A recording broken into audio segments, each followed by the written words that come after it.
A controversial classification system of Texas public schools will make its debut in 2017. This new rating system is a result of House Bill 2804, passed by the Texas legislature in 2015, and will assign a letter grades of A through F to districts and campuses. Mesquite ISD and many other school districts are opposed to this new A through F system for several reasons. Please watch to learn more.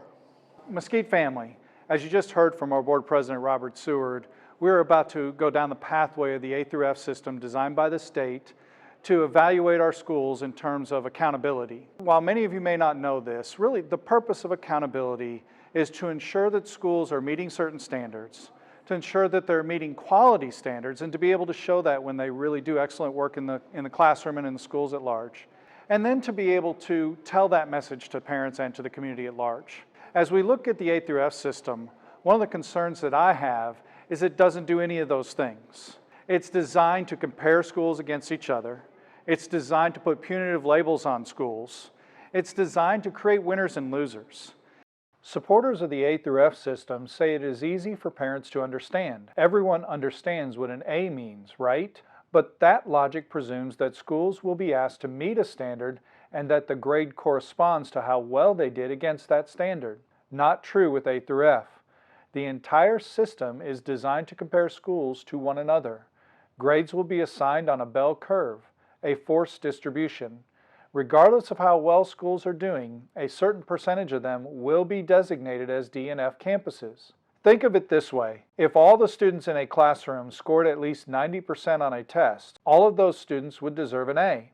But under the state's A through F system, the students who scored lowest, say 90 or 91, would receive an F because the class is graded on a bell curve. Only the students who scored near 100 would receive an A. I think one of my other concerns centers around the fact that as a community, this creates labels that are hard to run from. When you create labels around schools, you profile the entire community regardless of that label. I don't believe that's an appropriate assumption. The other reason I don't like the labeling process is that it creates a problem in terms of community development. For you see, if you have a C rating and you're moving forward, there are going to be communities that are trying to attract businesses that will find that hard to do. Businesses will start locating where the labels are X, Y, or Z. And we don't want to have a system in the state of Texas, much less in Mesquite, that does that to communities. All of our communities should be attractive to businesses as they move to relocate to the great state of Texas. And then lastly on community, my concern is if your school is a C school, that C will have an impact on house values. And so as homeowners, you don't want to see this as well. And so in our district, whether a school gets an A, a B, or a C, we're not going to recognize that. We're not going to recognize those schools that score an A, any more so than we're going to demonize schools that don't. We are not going to create in this system a winner and loser profile. Our students in each school work too hard for that. Our teachers in each one of our schools work too hard for that.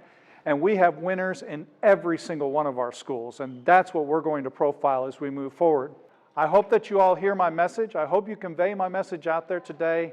And I hope you know that regardless of what comes out in January, you have the support of this school board and of your superintendent as we move forward. And we're going to tell our own story, not the story somebody else wants us to tell. Thank you very much.